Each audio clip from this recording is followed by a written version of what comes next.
10th class social history chapter का नाम है the rise of the nationalism in Europe.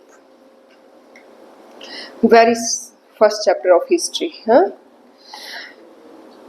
Absolutist meaning बताना है। हम क्या कर रहे हैं, कीवर्ड्स। और इसमें सबसे पहले है एब्सोल्यूटिस्ट। एब्सोल्यूटिस्ट एक गवर्नमेंट होती है या फिर कोई सिस्टम होता है जिसमें जो रूल और पावर में ना कोई रिस्ट्रेन नहीं होगा, जैसे मर्जी रूल करो, कोई रोक टोक नहीं, कोई रोक नहीं। इन हिस्ट्री इसको पहले मोनार्कियल गवर्नमेंट भी कहा जाता था। इसका मतलब क्या हुआ, साइनोनाइम्स हैं ये, मोनार्कियल गवर्नमेंट और एब्सोल्यूटिस्ट दोनों। ये सेंट्रलाइज्ड होती है, सारी पावर अपने हाथ में, मिलिट्री की पावर अपने हाथ में, और दूसरों को क्या करना है, रिप्रेस करना है। ठीक है, तो समझ आ गया क्या बोला मैंने? इसमें ये होता है कि सारी पावर्स हमारे पास होती हैं, हम लोगों को रिप्रेस कर सकते हैं, और मिलिट्री पावर हमारे पास होती है, सेंट्रल इकोनॉमिकल और पॉलिटिकल। और ये किस तरह की गवर्नमेंट है? एक तरह से मोनार्कियल, जो सिंगल राजा का राज। इसके बाद है यूटोपियन। यूटोपियन क्या होता है? The vision of the society that is too ideal to exist. समाज के लिए इतना अच्छा सोचना जितना कभी वो हो ही नहीं सकता, तो वो क्या हो गया, utopian vision, ideal society. Plebiscite, a direct vote by which all the people of a region are asked to accept or reject a proposal।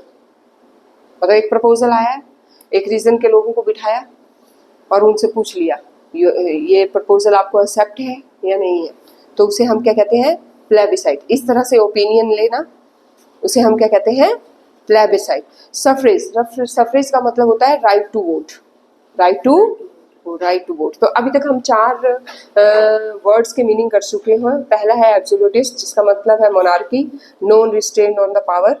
Second हमने किया है यूटोपियन विजन, जो कि too ideal to exist in the society, the vision which is too ideal to exist in the suffrage, right to vote. And plebiscite, जो कि है direct vote for a proposal. इसके बाद है conservatism.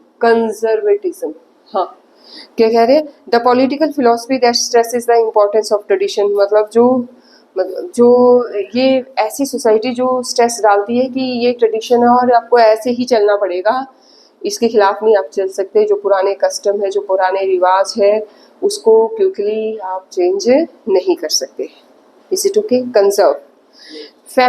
Feminist, awareness of women rights, feminist related to female, awareness of the human rights interest based on belief of the social, economic and political equality of a gender। तो क्या बोला इन्होंने कि feminist का मतलब होता है कि औरतों के राइट के लिए बात करना, उनके इंटरेस्ट के लिए बात करना, उनकी इकोनॉमी में इक्वल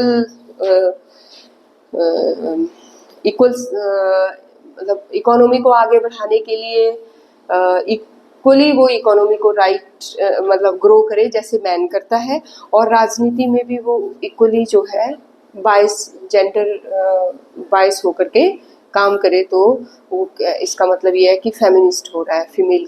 ठीक है, इसके बाद है ethnic, relates to the common racial, tribal और cultural origin.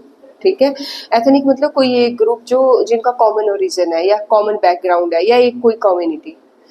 Allegory, when an abstract idea, बोलते हैं एलिगोरी क्या होता है, एक आइडिया उठाया जाए और उसको मूर्ति की फॉर्म में रिप्रेजेंट कर दिया जाए या पेंटिंग की फॉर्म में उसे रिप्रेजेंट, तो वो क्या हो गया, एलिगोरी हो गया। तो व्हेन एन एब्स्ट्रैक्ट आइडिया है ना is express through a person और a thing, an allegory story has been meaning one literal other symbolic form में, मतलब उसको रिप्रेजेंट करना, किसी पर्सन को या किसी स्टोरी को सिंबॉलिक फॉर्म में रिप्रेजेंट करना, तो वो होगी एलिगोरी।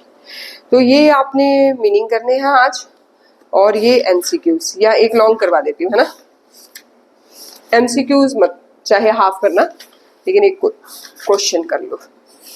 क्वेश्चन क्या है कि when did French revolution takes place. French revolution कब हुआ था?